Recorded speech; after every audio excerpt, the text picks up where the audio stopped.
Would you have freedom from wage slavery? Then join in the grand industrial band. Would you from misery and hunger be free? Then come do your share like a man. There is power in the band of working men when they stand hand in Hello, hand. class, and welcome to Social Justice Activism Week 2.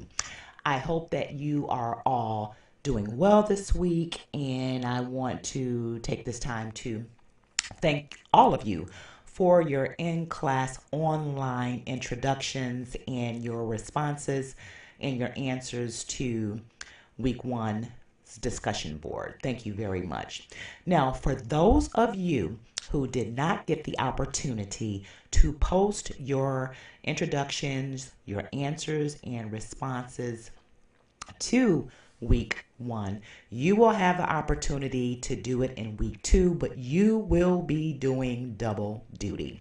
So I suggest that you go back to week 1 and answer those questions and include your responses and your answers in your week 2's discussion board post. The forum will not be reopened for you to have that opportunity. So do that in week 2, but you're also still expected to keep up with the rest of the class for week's 2 material.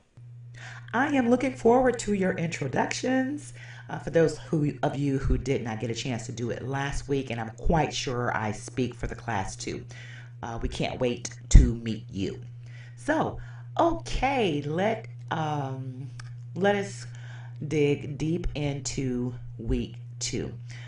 One other housekeeping issue that I want to mention as it relates to the material that is available on Blackboard. I want to make sure that you all understand that although the new week starts on Friday, you are expected to really dig in the textbook reading.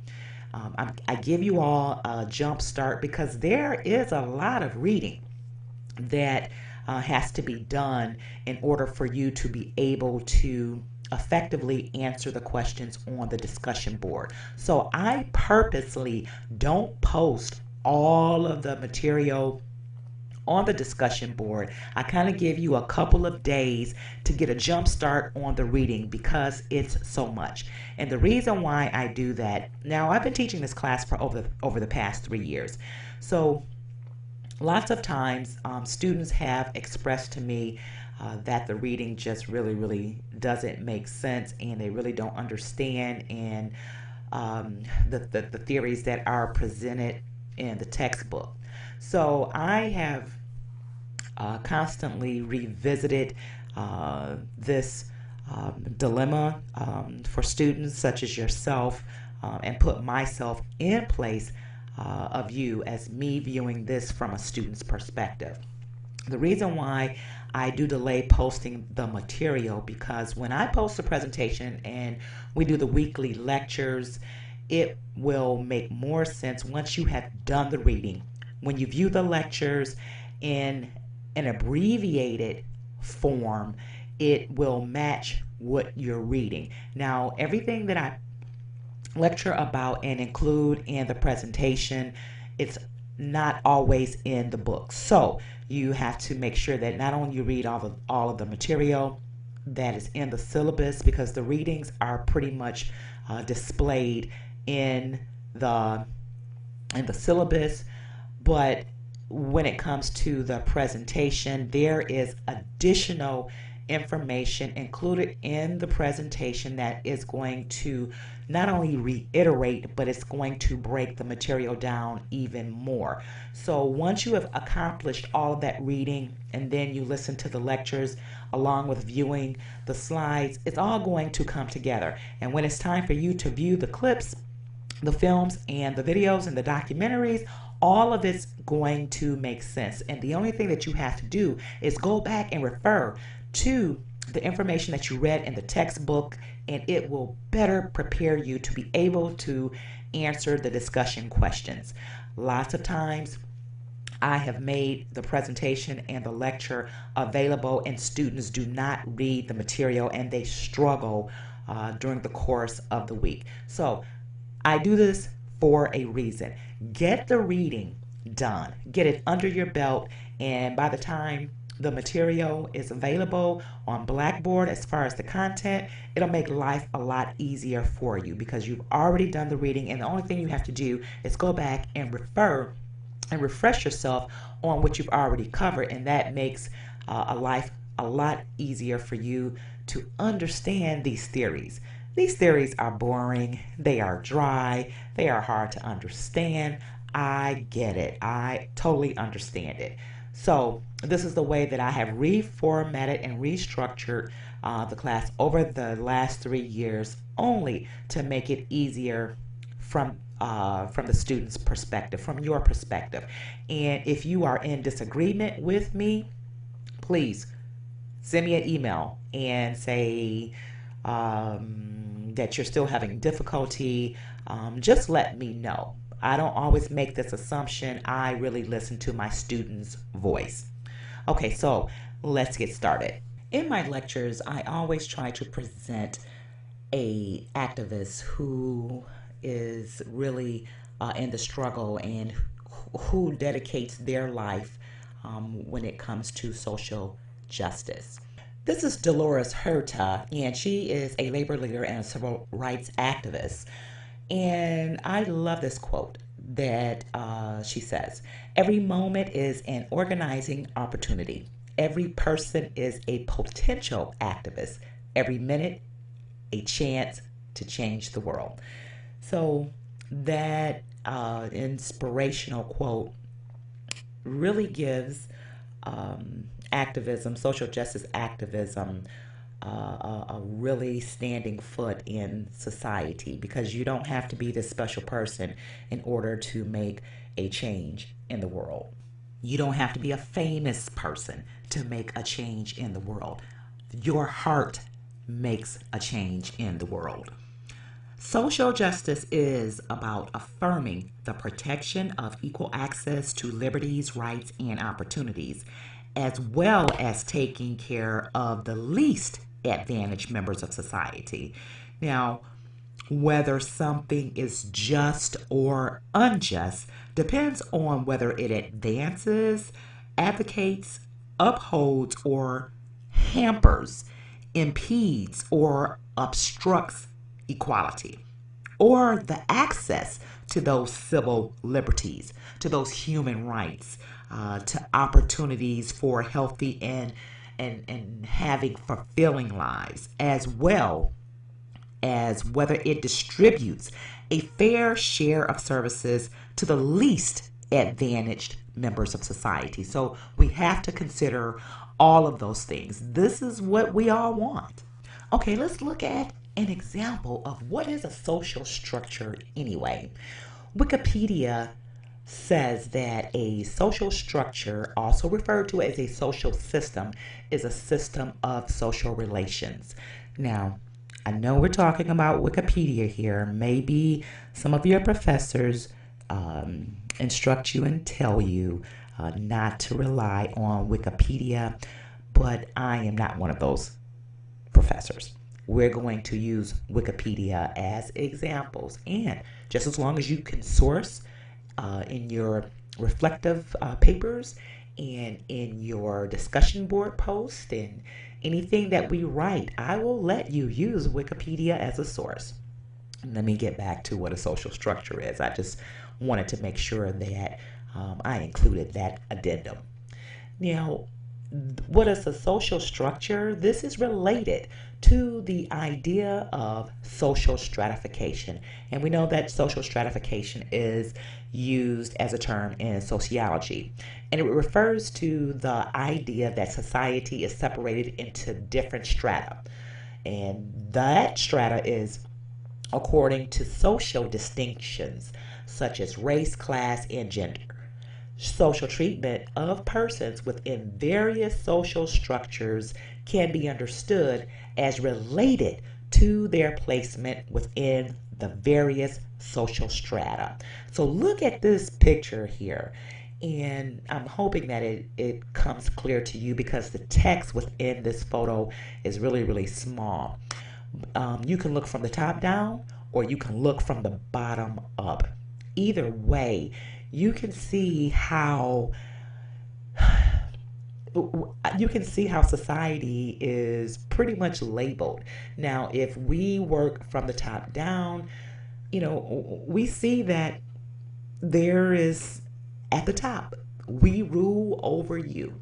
And you'll see at each juncture that there are people that fall beneath the we rule over you.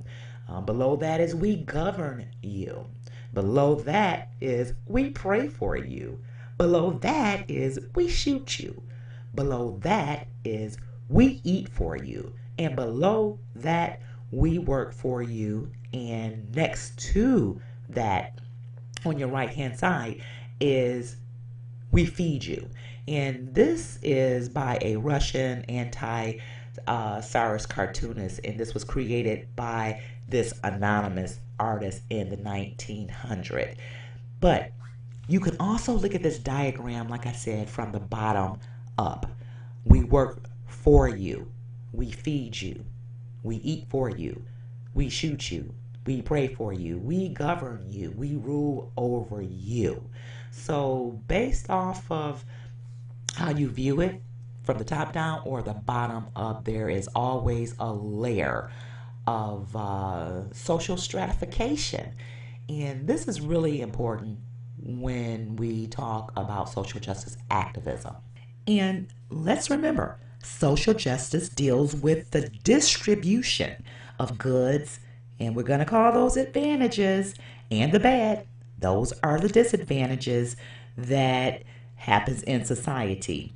And we have to look at more specifically how these things should be distributed within society.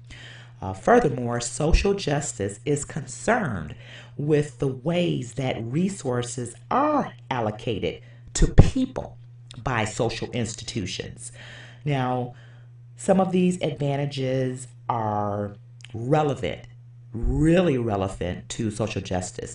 And these things include money, property, jobs, education, healthcare, childcare, care for the elderly, personal security, housing, transportation, and this list is not exhaustive. This is not the entire list. I'm just kind of giving you examples.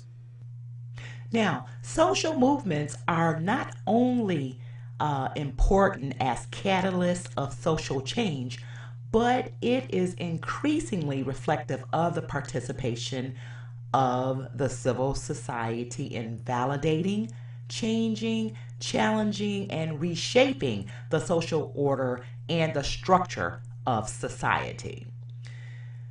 We have to also keep in mind that it is the conflict, it is the pro and con, it is the challenge of conflict or the inequality between civil society and the social order that generates social movements. And the revolutionary acts or extent of change desired depends mainly on the extent of the perceived inequality or the conflict. Social movements are established not only in the conception of other social movements, but it's also in the conception of other institutions. Social movements can be fashioned on political parties, religion, churches, families, schools, clubs, armies, workplaces, corporations. These models can influence the kind of leadership and hierarchy. And remember, hierarchy is a key term that really goes back to the photo and the slide. What is a social structure? Conflict between an interest in understanding the world and the spirit to change it. Those are two different things. Social justice activism and all of its theories just remain a theory as it relates to being comfortable in being remote from action. No type of practical activism or action takes place. Social justice activism or action which is not informed by theoretical understanding can often be counterproductive. That really speaks to the social movement's successes and failures.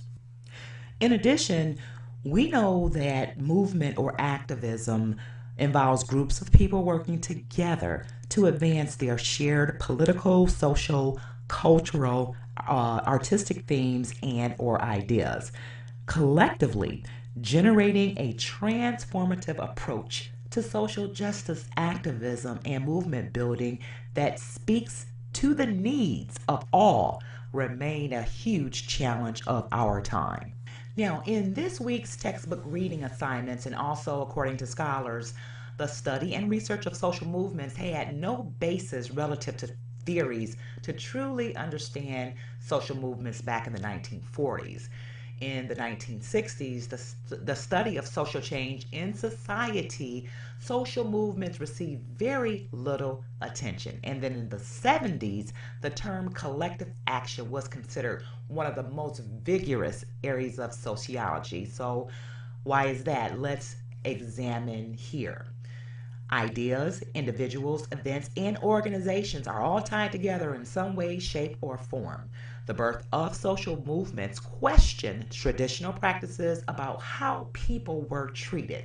So, in your reading, you've already read the four core questions of social movement analysis. So, again, let's kind of break it down and recap that. This is very important information, and you will need to know that. Number one, what is the relationship between structural change and transformation in patterns of conflict? Are social movements expressions of conflict? Have there been changes in main conflicts addressed by social movements? And along what lines? Number two, another set of questions that relates to the role of cultural representations in social conflict. How are social problems identified as potential objects of collective action? How do certain social actors come to develop a sense of commonality and identify with the same collective we? How can specific protests come to be perceived as part of the same conflict? Where do social movement cultures and values originate from? Number three, the third set of questions addresses the processes through which values, interests, and ideas get turned into collective action.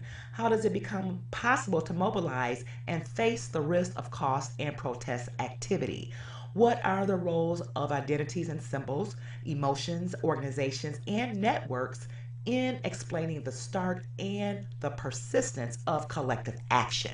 What forms do organizations take in their attempts to maximize the strength of collective challenges and their outcome? The last set of questions is what is the explanation of varying intensity over time of collective violence and other types of public challenges between or against or for power holders?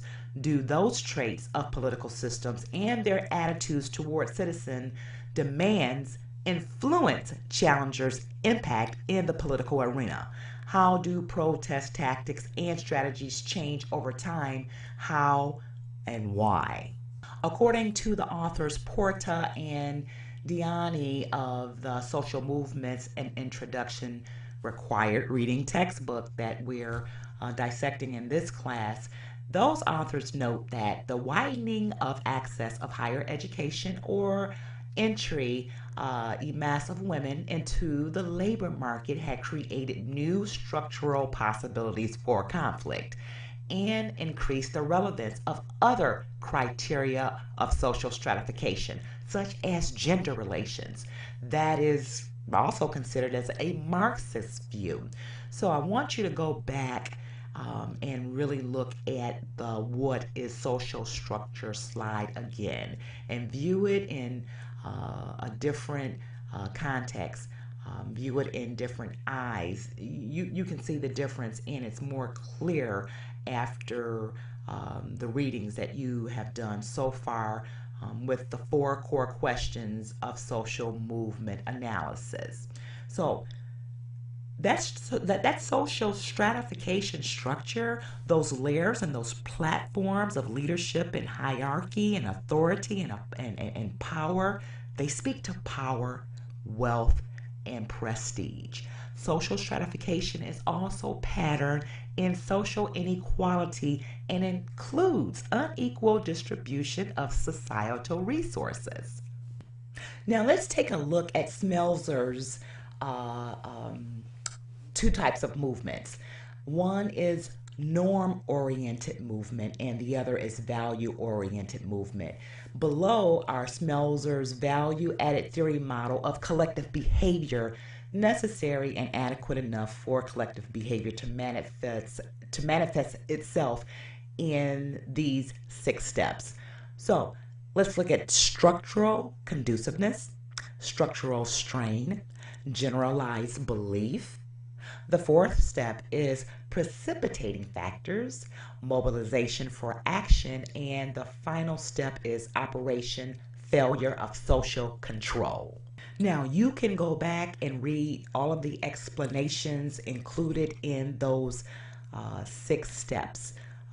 Each step is clearly defined on what it means, and I will let you go back and read that on your own. I want to move on to the next aspect of this lecture, and I want us and you to examine a brief synopsis of the ever-changing explanation of social movements and a few key concepts that we've covered in the readings and in the lecture so far, and an example of the case study that they present in the short video clip called Social Movements. So make sure you go to the content area, the weekly content area tab in the folder. You'll go directly to the YouTube video of this brief synopsis. And class, you're going to do that at this time. After you view the video, we are going to resume the lecture, so I want you to go back and click on this week's presentation lecture for us to continue. Okay, class, so hopefully you got a really good idea of what we have discussed so far as it relates to social movements. I thought that video was a very good synopsis and great overview of how social movements operates, the theories that are involved in social movements, and I'm hoping that you did get a lot out of that video. So let's talk about the types of social movements. And next we have a slide here that has a great breakdown of the types of social movements, and you'll see 4 social movements here. The first one is alternative social movements, and next to the alternative social movements, you'll see redemptive social movements. Right under alternative social movements, you'll see reformative social movements, and next to reformative social movements, you'll see revolutionary social movements. Now, there are a couple of more types of social movements that are not included in this diagram, but they will be on the next slides.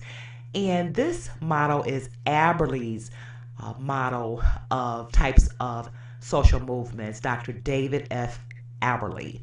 And he breaks it down and he talks about the people that are involved in these type of movements, and the issues of change is also noted. Who is change?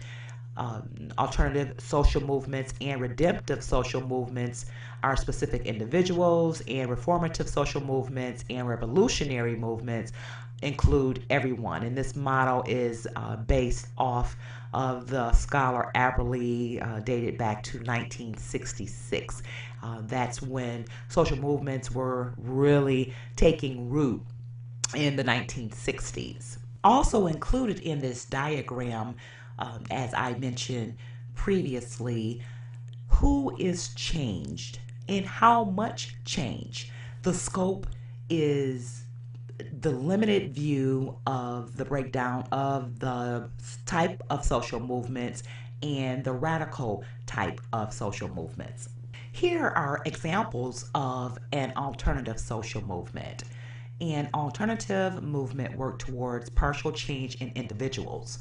Alternative movements which are characterized by countercultural values, the rejection of materialism, and the development of unconventional lifestyles.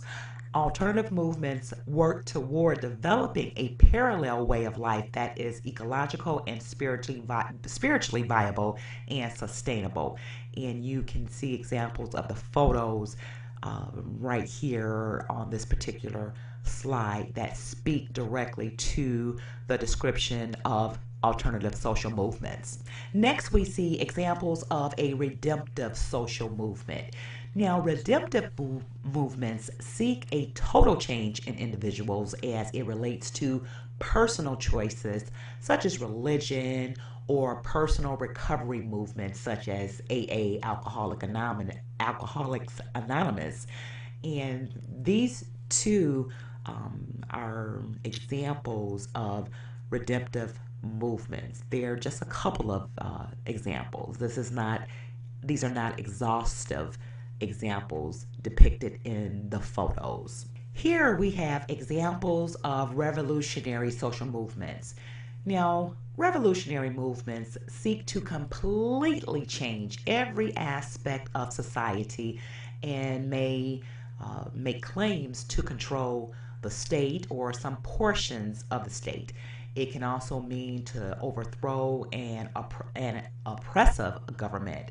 These type of movements may and can be in various forms of competing and or can be viewed in different contexts as well, depending on the type of revolutionary movement. Right here we have an example of a reform movement. Reform movements work to create partial societal change in order to address injustices and inequalities. Reformative movements tend to have as their stated goal a desire to foster and promote positive change and achieve a just social order. This is considered a norm oriented movement. It supports existing social values, and this type of movement aims to make macro level changes in societal norms. Now, here's a type of social movement that was not included in Aberley's model that I previously stated before that there was going to be one that was not included in this model, but this is an example of a transformative movement, and transformative movements seek such change as radical within political groups. Transformative movements work for total or complete structural change. They may participate in violent action to achieve change. So let's talk about this week's key concepts in terms of social movements that you need to concentrate on and really study, because we will use these terms repetitively.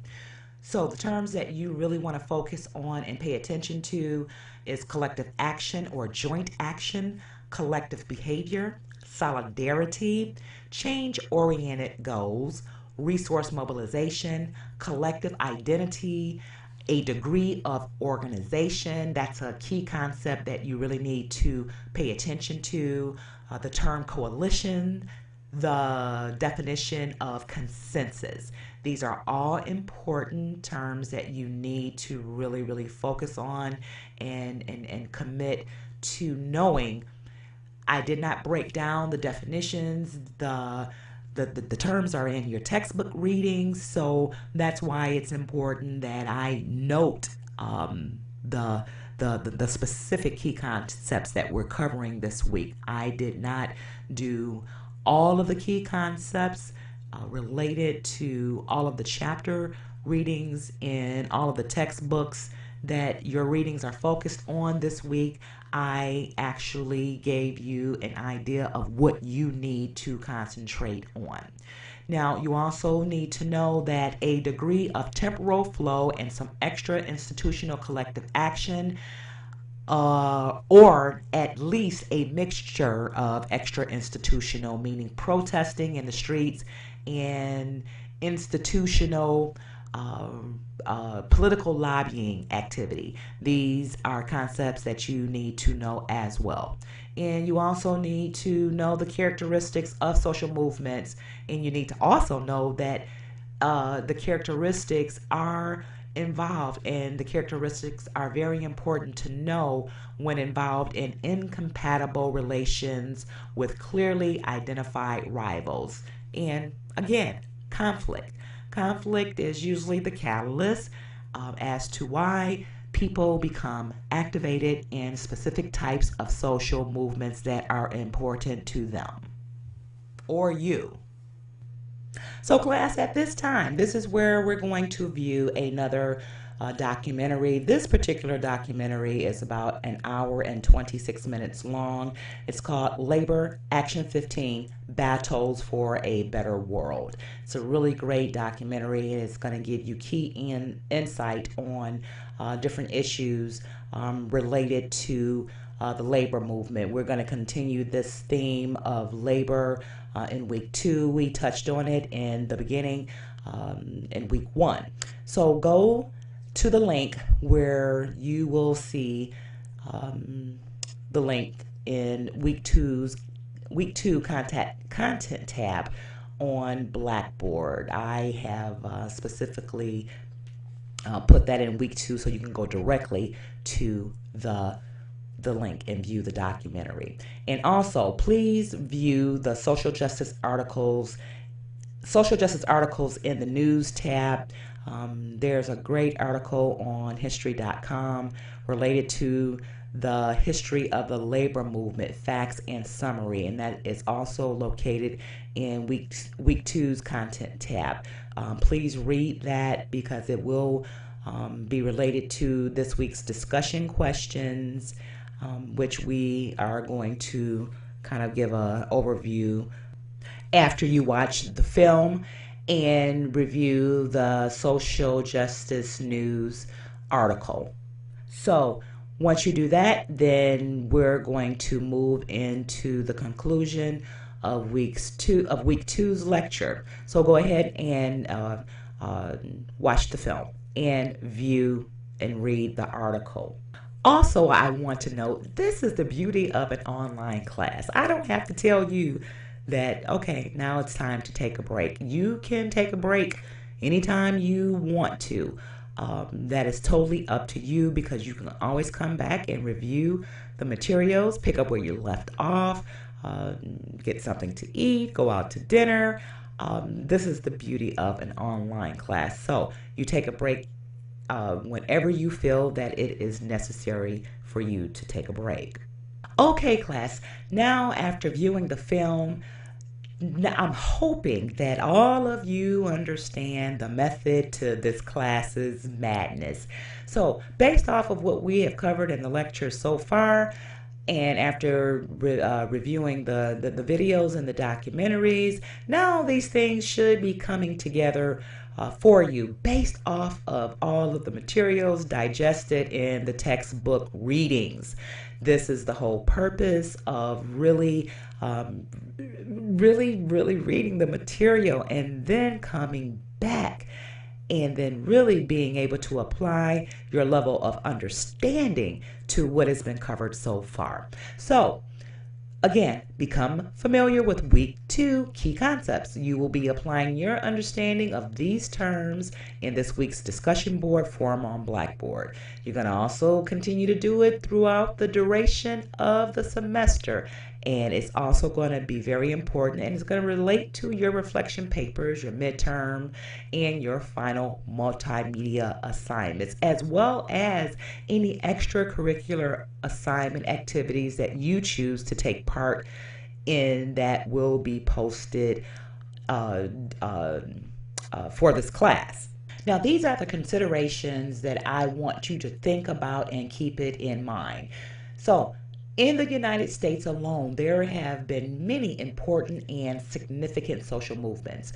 These movements are diverse in their ideologies. Some movements have been revolutionary and radical in their aims. Some movements have advocated for reform, or to reform existing systems, while others have been saturated in political and social themes. While at the same time, social movements have worked to oppose changes in society.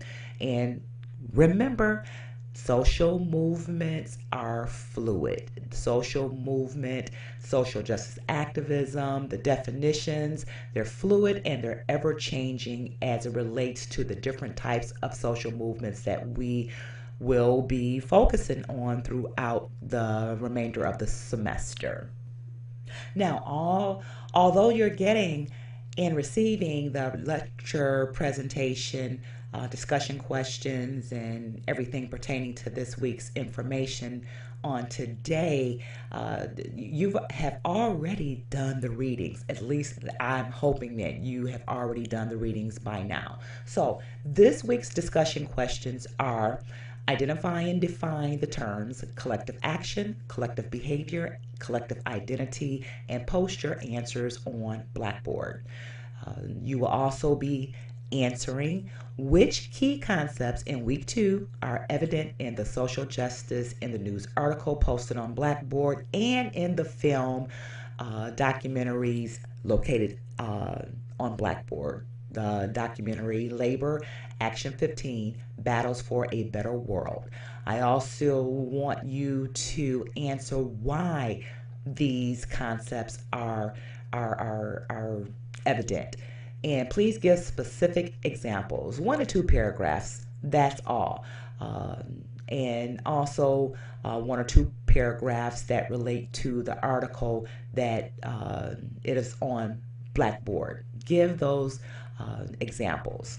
And the last discussion question that you will answer is: identify what type of social movement is applicable in the film. Now, remember, social movement types may overlap and could consist of being more than one. If you see it, identify it.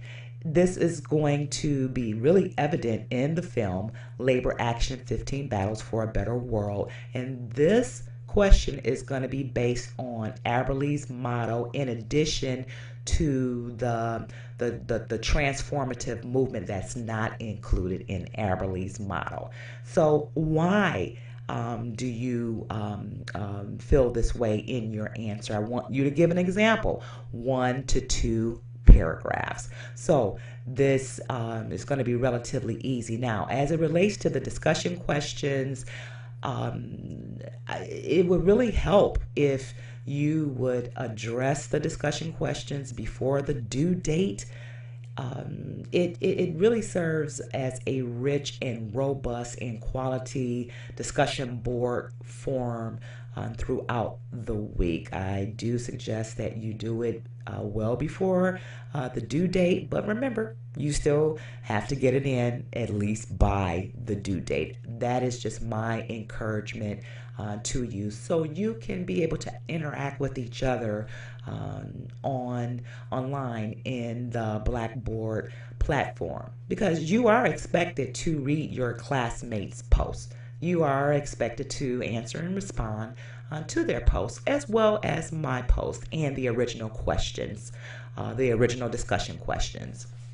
Okay, so thank you very much for your attentiveness. I am looking forward to your online presence, participation, and interaction with me, as well as with each other as it relates to this week's presentation.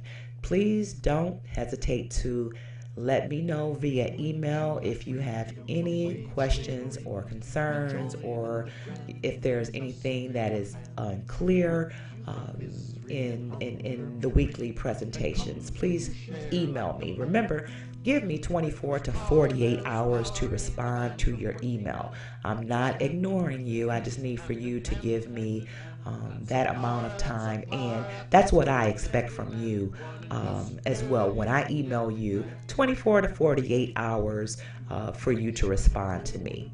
Okay, this concludes week two's lecture presentation. See you online. Up in heaven to fly and starve here with rags on your back. There is power in the band of working men when they stand hand in hand. That's a power that must rule in every land. One industrial union grand. If you've had enough of the blood of the land, then join in the grand industrial band. If for a change you would have eggs and ham, then come do your share like a man. There is power